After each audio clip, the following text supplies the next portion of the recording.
इसी बीच एक और बड़ी खबर अपने दर्शकों को बता दें, एसपी का बयान आया। शुरुआती जांच में आयोजकों की लापरवाही मानी है एसपी ने। बद इंतजामी के चलते हादसा हुआ है। ट्रस्ट के बैंक खातों की जांच जारी है। सेवादार मधुकर फंड एकत्र करता था, इस बात को माना है। देखिए, पुलिस की तरफ से प्रेस कॉन्फ्रेंस की गई, उसमें तमाम बातों का जिक्र हुआ है, आपको सुनवाते हैं। अभियुक्त देव प्रकाश एवं अन्य सेवादारों द्वारा पुलिस प्रशासन को कार्यक्रम स्थल के अंदर किसी भी तरीके के हस्तक्षेप से रोका जाता था। उक्त कार्यक्रम स्थल पर इनके सेवादार तरह तरह की वेशभूषा में, कमांडोज की ड्रेस में सारी व्यवस्थाएं देखते थे। कार्यक्रम स्थल पर किसी भी व्यक्ति की वीडियोग्राफी अथवा फोटोग्राफी करने से रोका जाता था।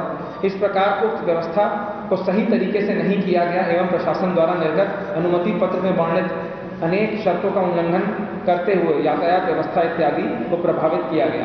पूछताछ से यह भी स्पष्ट हुआ है कि इनके द्वारा भीड़ को संभालने का कोई प्रयास नहीं किया गया तथा सभी मौके से फरार हो गए। इस प्रकार इस अभियुक्त एवं अभियुक्त के निर्देशन के कार्य कर रहे सेवादारों, जिनमें 6 सेवादारों को गिरफ्तार किया जा चुका है, द्वारा अव्यवस्था फैलाई गई, जिसके चलते घटना घटी और कहीं जाने गई। पूछताछ में यह भी प्रकाश में आया है कि इनके और इनके सेवादारों द्वारा प्रवचनकर्ता की गाड़ी को भीड़ के बीच से निकाला गया, जबकि इनको इस तथ्य की जानकारी थी कि भीड़ से निकालने के समय चरण रज के लिए भगदड़ मचने से भयानक दुर्घटना हो सकती है। इसके अतिरिक्त यह तथ्य भी गहराई से जांच की जा रही है कि इस घटना के आयोजक सेवादारों द्वारा किसी के कहने या किसी के दुष्प्रेरित करने से तो ये नहीं कराई गई है एवं आवश्यकता अनुसार गिरफ्तार सेवादार आयोजकों को पुलिस कस्टडी रिमांड में लेकर पूछताछ की जाएगी। उक्त अभियुक्त देव प्रकाश मधुकर को हाथरस की जनपदीय एसओजी द्वारा कल दिनांक 5/7/2024 को देर शाम नजफगढ़ दिल्ली से गिरफ्तार कर लिया गया है तथा थाना सिकंदराबाद पुलिस द्वारा आज दिनांक 6/7/2024 को अभियुक्त राम प्रकाश साखेत को कैलोरा चौराहा से तथा अभियुक्त संजू यादव को गोपालपुर कचौरी सिकंदराबाद से गिरफ्तार कर लिया गया है। प्रारंभिक पूछताछ पर अभियुक्त देव प्रकाश मधुकर द्वारा अवगत कराया गया है कि वह जनपद एटा में वर्ष 2010 से मनरेगा में जूनियर इंजीनियर के पद पे संविदा पर कार्यरत है। वह इस संगठन से वर्षों से जुड़ा हुआ है और इस संगठन के कार्यक्रम आयोजित कराना तथा संगठन के लिए फंड इकट्ठा करने का काम करता है। वह दिनांक 2/7/2024 को ग्राम फुलरई में आयोजित सत्संग के कार्यक्रम का मुख्य आयोजक था तथा इस कार्यक्रम की अनुमति इन्होंने ही ली थी। इस प्रकार अभियुक्त देव प्रकाश मधुकर को इस घटना के बारे में 2 भूमिकाएं उनकी सामने आ रही हैं। पहली भूमिका मुख्य आयोजक के रूप में और दूसरी भूमिका फंड रेजर के रूप में। अभियुक्त देव प्रकाश मधुकर इस संगठन में काफी दिनों से जुड़े हुए हैं और संगठन के फंड रेजर का काम करते थे और संगठन को संचालित करना तथा सत्संग इत्यादि करने के लिए पैसा इकट्ठा किया करते थे। पूछताछ से यह भी पता चला है कि विगत तो देखिए, हाथरस हादसे पर यूपी की सियासत अब गर्मा गई है। अखिलेश यादव लगातार आरोपियों की गिरफ्तारी के खिलाफ बोल रहे हैं, तो इसके ठीक उलट मायावती, सूरजपाल समेत आयोजकों पर कार्रवाई की मांग कर रही हैं। यानी विरोधी अपनी सुविधा के हिसाब से सियासत कर रहे हैं। आखिर क्या है पूरा मामला, इस रिपोर्ट के जरिए देखिए।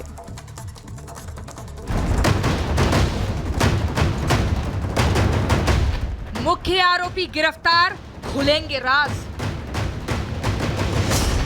आरोपियों पर नकेल, बाबा जाएंगे जेल। भक्त पूछे बाबा का पता, 4 दिन कहा लापता। हाथरस कांड के 4 दिन बाद बाबा साकार रूप में अवतरित हुए और 121 लोगों की मौत पर दुख जताया। अब जरा सोचिए, जो बाबा अपने को विष्णु का अवतार बताता हो, चक्रधारी होने का दावा करता हो, वो भला क्यों पिछले 4 दिनों से छिपटा फिर रहा है। सबसे पहले आपको सुनवाते हैं बाबा साकार हरि उर्फ सूरजपाल का बयान। 2 जुलाई की घटना के बाद बहुत ही व्यथित हैं। प्रभु हमें बस संगत को इस दुख की घड़ी से उबरने की शक्ति दें। सभी शासन एवं प्रशासन पर भरोसा बनाए रखें।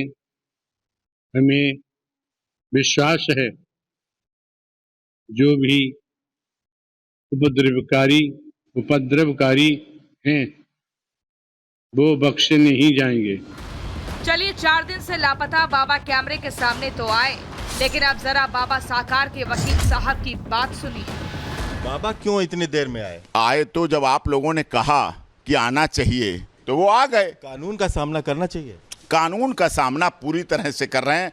नारायण साकार रेड्डी ना कानून से छुपे हुए हैं ना भागे। मैंने वादा किया था आपसे, भारत में हैं, कहीं होटल में नहीं मिलेंगे, कहीं आश्रम में ही हैं और कहीं किसी के घर नहीं मिलेंगे। और फेस किया जो उनसे बन सका, जो उन्हें की इच्छा थी बोलने की, लेकिन मन स्थिति उनकी खराब है, बहुत व्यथित है। आपने कहा सवाल ये है कि बाबा अगर आश्रम में थे तो फिर अब तक सामने क्यों नहीं आए। वैसे ये बताया जा रहा है कि मुख्य आरोपी देव प्रकाश मधुकर की गिरफ्तारी के बाद बाबा को मजबूरन सामने आना पड़ा। 2 तारीख को हाथरस में सत्संग के दौरान हुई भगदड़ में 121 लोगों की मौत हो गई। इस मामले में हाथरस पुलिस ने एफआईआर दर्ज की। आरोपी के तौर पर मधुकर का जो है नाम उस एफआईआर में लिखा गया और 4 दिन बाद जो मधुकर की गिरफ्तारी अब हाथरस पुलिस द्वारा की गई। हालांकि इन 4 दिनों में लगातार हाथरस पुलिस द्वारा ये बोला जा रहा था कि मधुकर को पकड़ने के लिए 8 टीमें बनाई गई हैं, 40 से ज़्यादा पुलिसकर्मी इसमें लगे हुए थे। लेकिन आखिरकार 4 दिनों के बाद अब मधुकर की जो गिरफ्तारी है वो इस मामले में की गई है। देव प्रकाश मधुकर की गिरफ्तारी के बाद से उसके घर में सन्नाटा पसरा है। जब हमारी टीम उसके घर पहुंची तो वहां कोई नजर नहीं आया।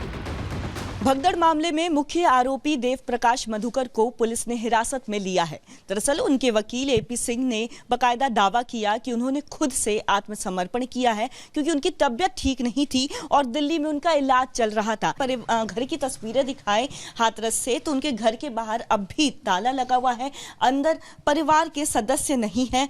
ऐसे में कई सवाल भी खड़े हो रहे हैं।